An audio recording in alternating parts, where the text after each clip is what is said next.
L'éducation médicale, en fait, il faut la traiter sous tous ses aspects. Que bien évidemment, le médecin a un rôle qui est absolument pivot, mais les infirmières, les kinés et les pharmacies jouent un rôle autour qui est tout aussi important.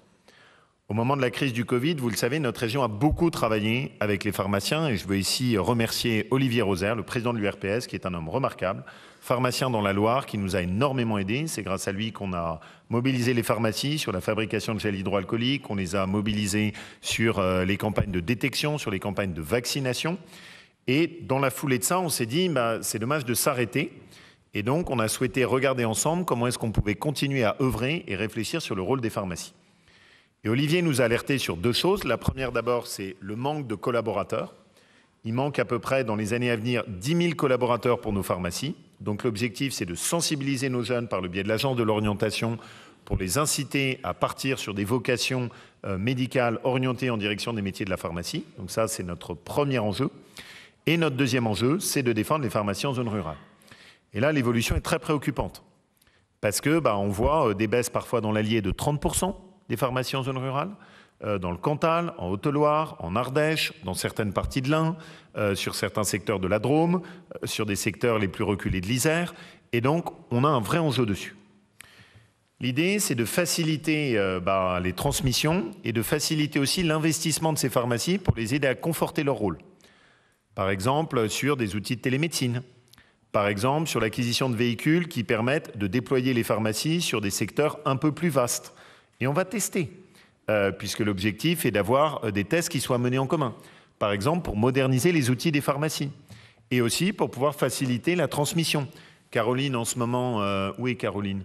Caroline et moi, on se bat sur un dossier à la CEOV. Si on veut que ce soit repris, la réalité, c'est que le chiffre d'affaires en tant que tel ne permet pas complètement une transmission dans des bonnes conditions. Si nous, on accompagne la partie réinvestissement, ça permet du coup de rendre possible la transmission et de défendre la pharmacie sur le secteur.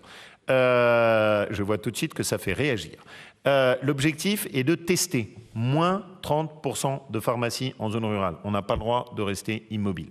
Donc l'objectif, c'est de pouvoir tester des solutions et ensuite de les améliorer au fur et à mesure. Donc on est vraiment sur un de nos enjeux. Pourquoi ? Mais ça se comprend très simplement. D'abord, si jamais votre médecin est loin, mais que votre pharmacie aussi est loin, vous avez une double exclusion qui vient s'ajouter l'une à l'autre. Et ceux qui connaissent bien les réalités en zone rurale, souvent le choix pur et simple, c'est juste de ne pas prendre ses médicaments et de ne pas suivre le traitement. Et ça, c'est catastrophique. Donc ça, c'est le premier sujet. Et le deuxième sujet, c'est juste que la pharmacie joue un rôle de conseil, un rôle de premier niveau.